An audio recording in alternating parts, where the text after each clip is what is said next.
Olá, meus amigos, sejam todos muito bem-vindos a mais um episódio do Pode Barbear, Conversas de Barbearia. Hoje eu trago para vocês aqui um convidado mais do que especial, Alex Aguiar.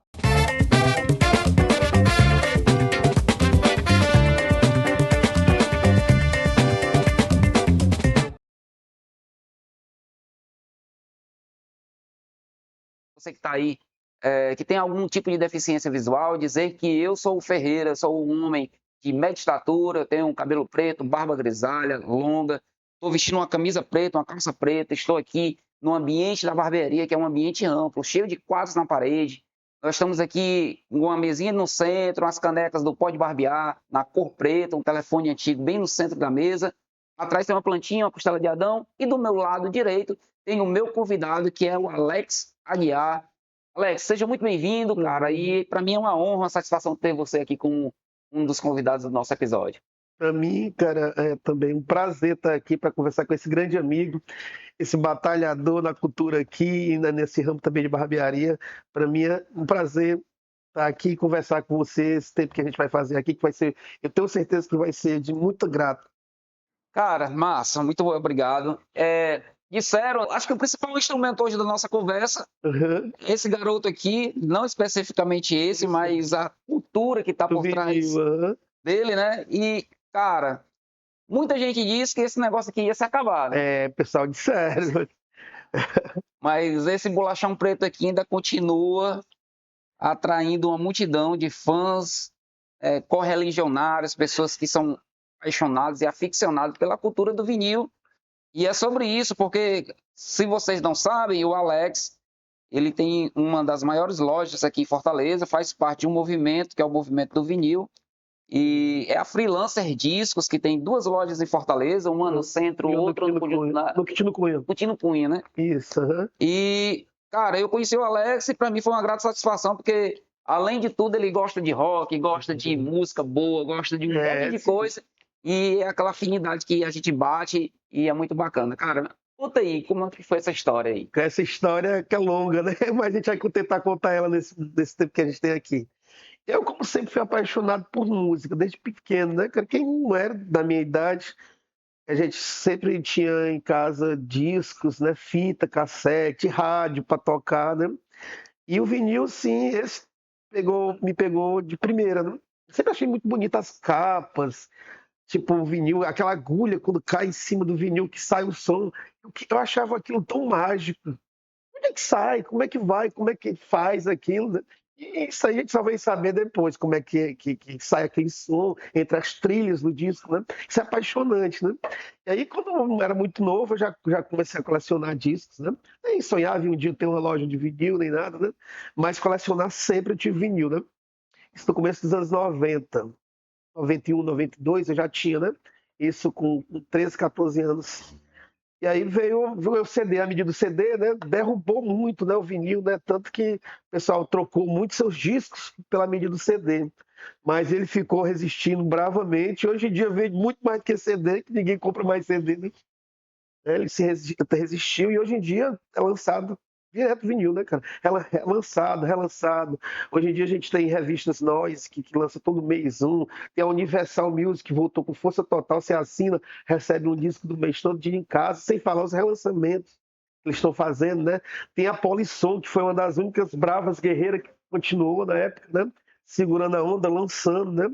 Hoje em dia tem muita gravadora independente também que pede para ser só prensado nessas fábricas, né?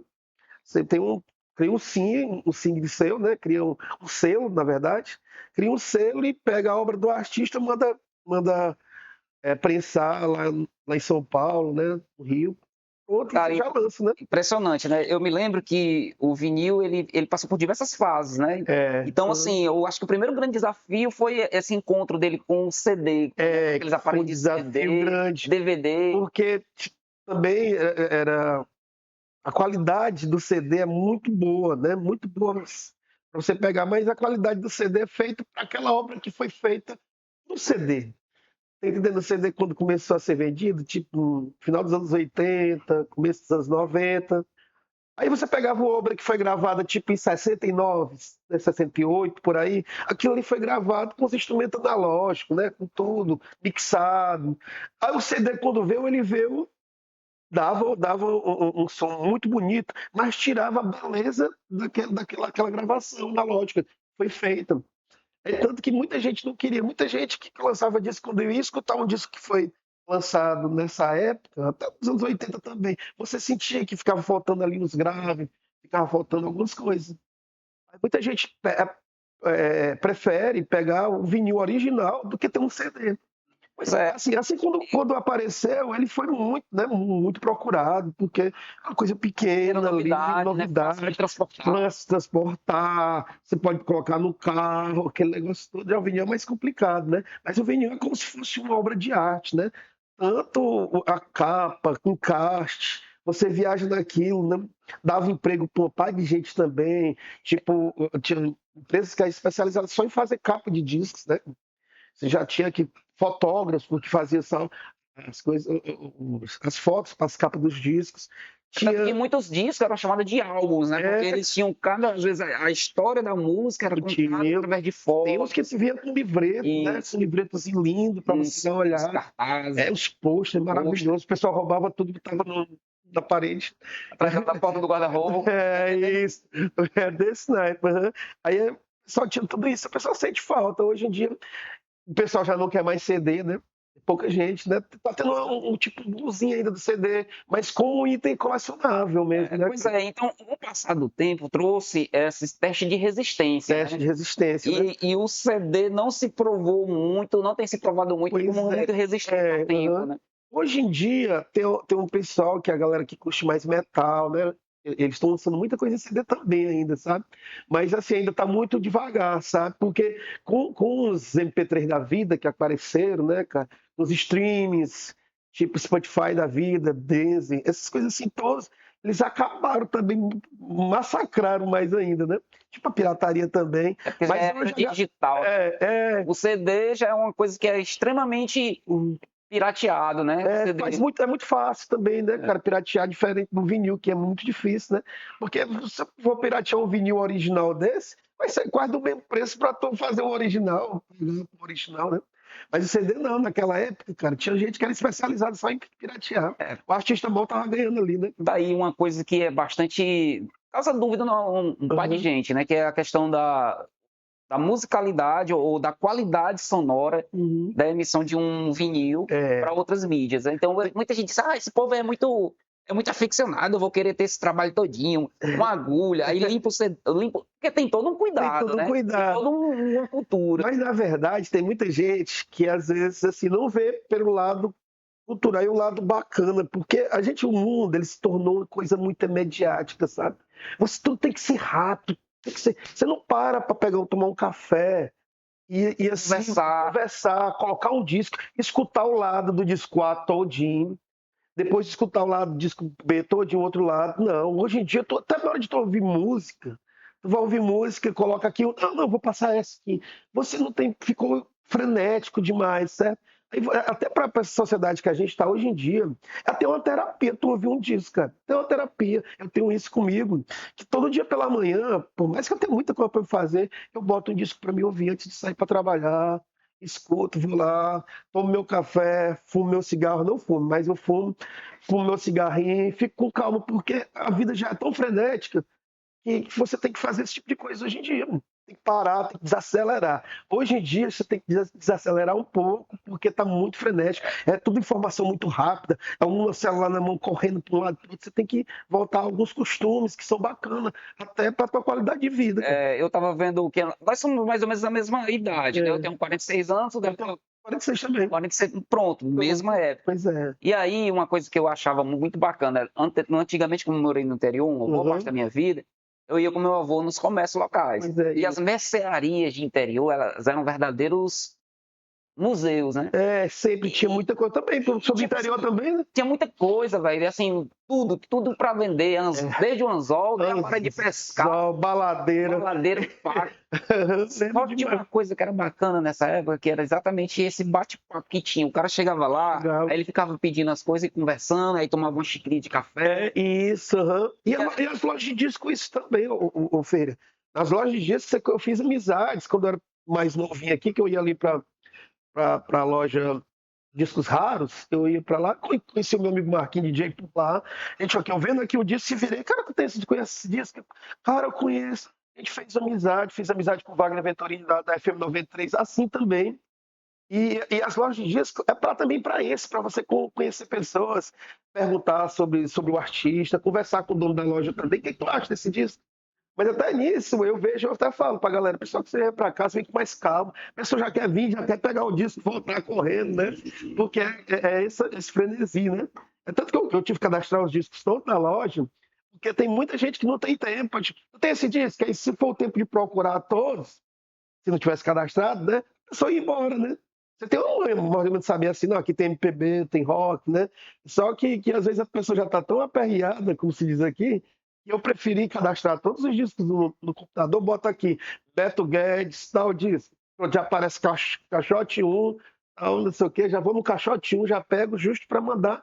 É uma facilidade, mas é bom ir com mais tempo, né? Para conversar também, né? É porque a compra de um disco de vinil não é só comprar, não é só um acordo comercial, né? Não é só esse frenesi que você diz, você interagir com quem está comprando e entender aquela pessoa. Cara, e é muito bom, cara. Geralmente não sabe, tem uma galera que sempre vai lá na loja, eu faço questão às vezes de estar sábado lá na loja, porque sempre vão os amigos para conversar também, né? Trocar ideia. É muito bom esse lado. Cara, quando eu conheci a loja de vocês, foi interessante porque foi através de um amigo meu em comum, que era o Silvio, né, da Kombi do Vinil. Sim, o Silvio Troleiro, gente boa demais. Gente boa. Parceiro. Aí a gente acabou tendo um contato e aí eu visitei a tua loja lá no Quintino Cunha. E eu achei massa, cara, porque cheguei lá, aí assim, você respira vinil, né?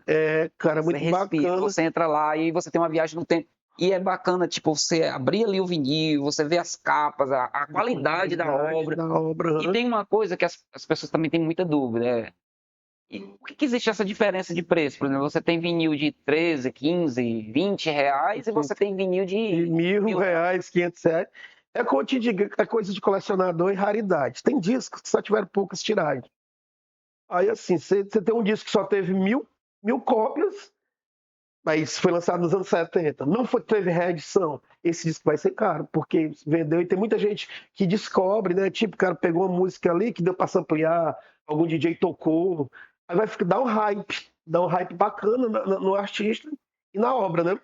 Aí é isso aqui, existe raridades, existe não raridades, mas não quer dizer que os discos também não sejam bons, cara.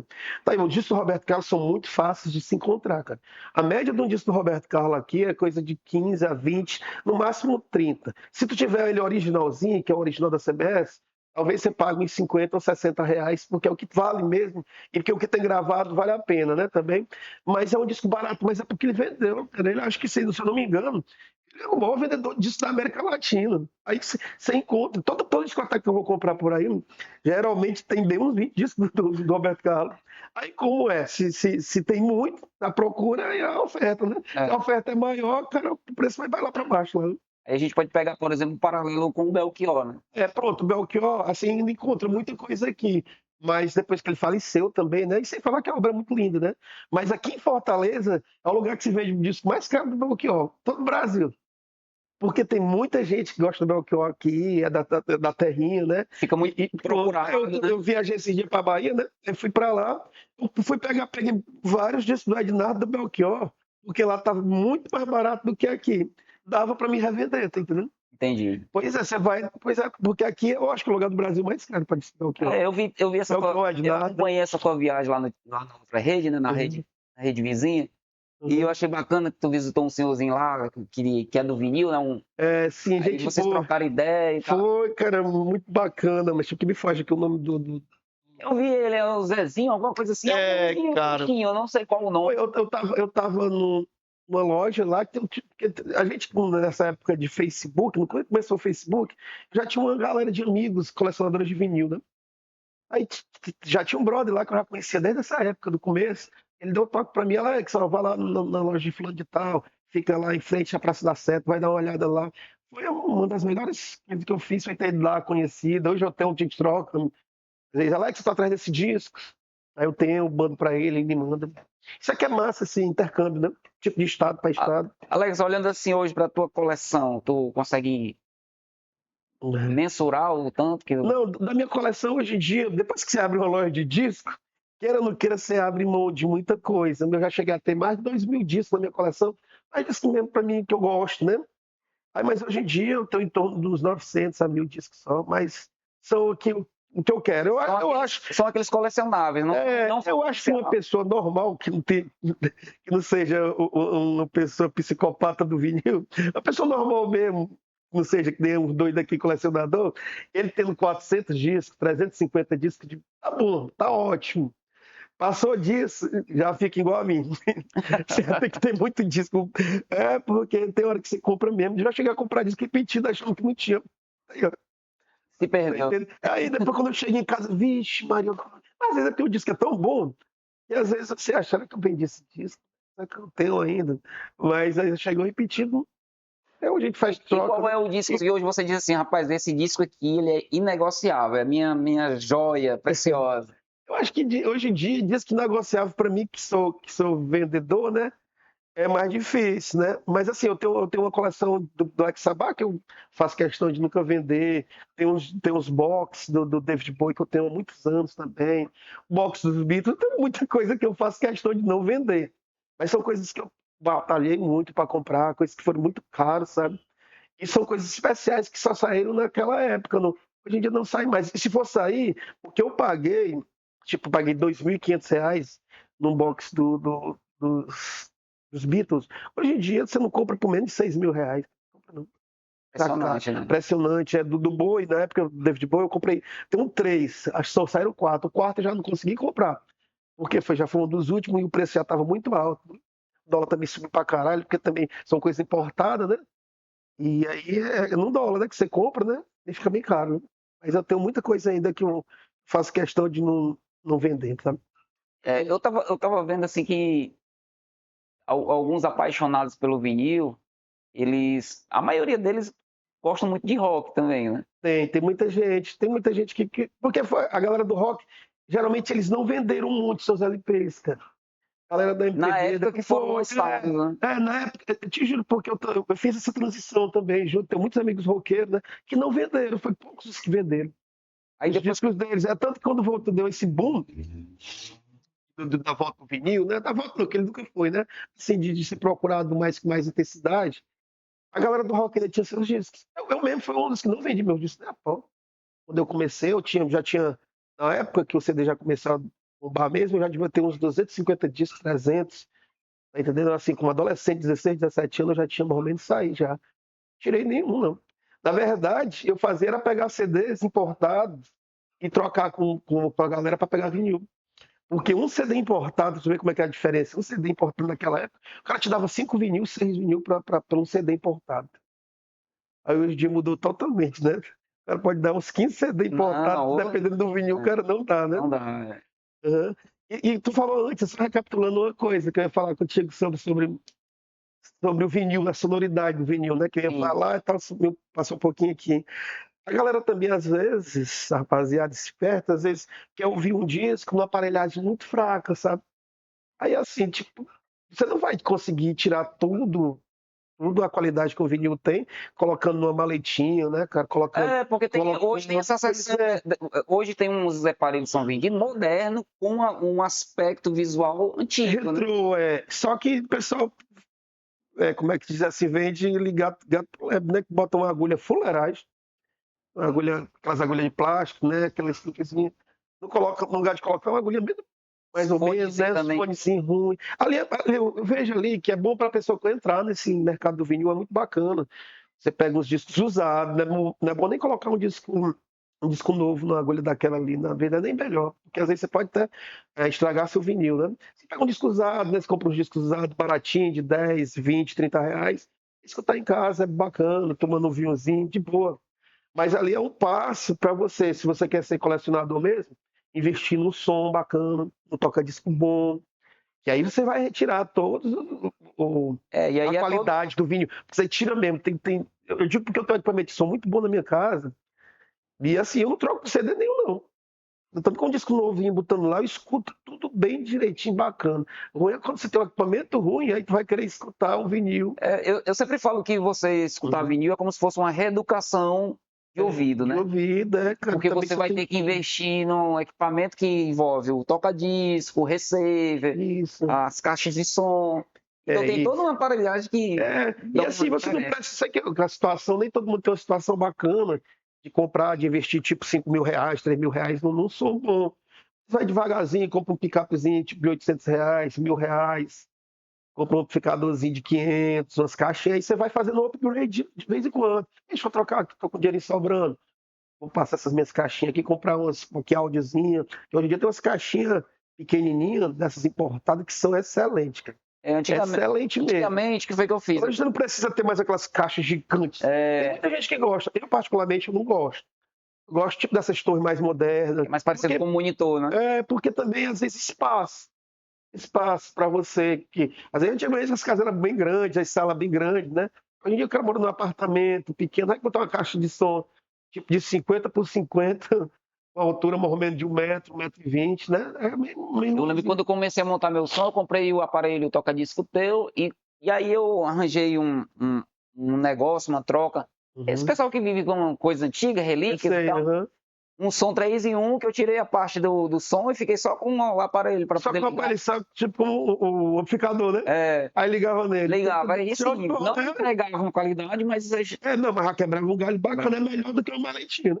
aí Mil depois vezes. eu mudei para um receiver, Melhor do que depois eu montei as caixas, e aí foi indo, mas realmente no começo é bem difícil, porque no você vai começo esperando uma grande e oferta, né? também, né, pessoal, é bom, cara, aí de vez em quando conversar com quem já coleciona, como é que eu faço, onde eu encontro, né, cara?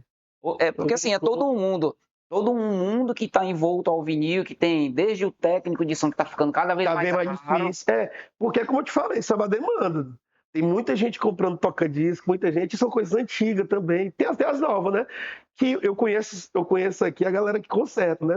Toda vez que eu vou falar com Alex, pelo amor de Deus, eu tô lotado. Alex, eu tô lotado, eu acho bom. Mas, assim, até para profissional mesmo, a pessoa que está começando no ramo de eletrônica, ele quer ir para esse nicho. Porque é um nicho que só tem a crescer, cara. Claro, Só tem claro. a crescer. Eu Porque tive contato com uma pessoa, e não é barato, não, viu? né? Você vai ganhar uma grana, você ajuda aqui, assim, só para o cara fazer como é que diz? Uma manutenção básica, Não, manutenção, preventiva, não, ele só para dizer o que ele tem que fazer, como é que diagnóstico. dar o diagnóstico lá do toca-disco lá, né? Leva lá, uns 50 conto por aí, só para dar o toque, né? Aí tem as peças que vai ser comprada e tudo, né? Aí mais vai ter a mão de obra, esse tipo de coisa, né? Tem isso aí Eu também, tive né? conversando com um rapaz, né, que você indicou, que era para dar uma olhada no som que eu tava, né, com Uhum. problema e tal, e ele disse, rapaz, eu só vou ter tempo daqui a 2 meses. Pois você vê, viu? É, porque, como eu te digo, cara, muita gente comprou muito som novo, muito toca-disco novo, saiu. Inclusive, eu até tinha comprado um para mim, eu passei, depois peguei mais outro. Tem muita gente comprando, cara, e tá facilitando, né?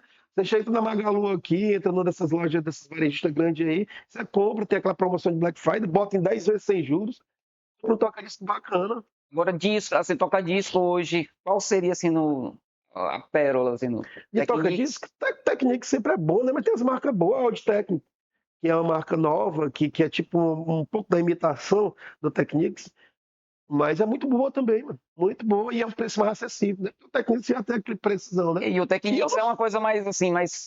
E também tem os MK, né? Que são os toca-discos para DJ, né? Que são mais caros, né? Bem mais caros, né? E assim, eu acho que o toca-disco com MK daquele ali é um toca-disco para quem trabalha na noite mesmo. Para quem é DJ, para quem quer fazer um trabalho de DJ. Você pode vir em casa, compra um toca-disco bacana, com assim, com estética bonita, né, cara? Legal. Coloque lá que é bacana, porque assim, tem muita gente que sim, queria ouvir uma vez o disco em casa, na semana, no final de semana, vai comprar um MK2. Mas compra um toca-disco que não seja tão caro, que tu leve a mesma cor pra você, né? Cara, e você vê principalmente os mais antigos, vintage, né? Que eles eram feitos com todo cuidado, zelo, acabamento, aqueles Cara. LEDs, né? Que ficavam, Tem uns que são muito lindos. cara, Os caras lindo. caprichavam mesmo assim, Uma na coisa, estética dele. era uma coisa para durar. Eu tenho um geleia lá que eu peguei, que eu acho a coisa mais linda do geleia, é aquele trem todinho, sabe? Muito bonitinho. Aí ele é sensível, você toca assim no botãozinho, ele liga o botão, é como se ele fosse um touchzinho assim, pra você ligar. Toca, diz que é muito legal. Aí acende a luzinha verde, que era muito... Eu vi que agora, recentemente, teve uma empresa que lançou que traz a marca do Pink Floyd, né? Pronto, eu até pedi pro esse amigo nosso lá fazer. Ele fez uma réplica pra mim, ficou muito bacana. Ele fez uma réplica do Pink Floyd. Quem foi? Porque o Paulo, que tem o Paulo lá que ajeita som, que trabalhava com gavetão, é muito antigo, sabe? Isso é bom, cara. Aí ele fez aquela. Ele fez o disco Caramba, eu pensei que eu vi teu vídeo lá no Instagram. E eu achei que tinha sido comprado lá. Nada, não, ali é um pirata. Porque é muito caro, cara. Acho que aquele bicho ali, ele chega aqui no Brasil em torno de uns 10 mil reais. Aquele meu, ele fez tudo bacana. Eu tinha uma agulha dessa Ortofon, né, cara, que são caras pra caralho, um shellzão Ortofon.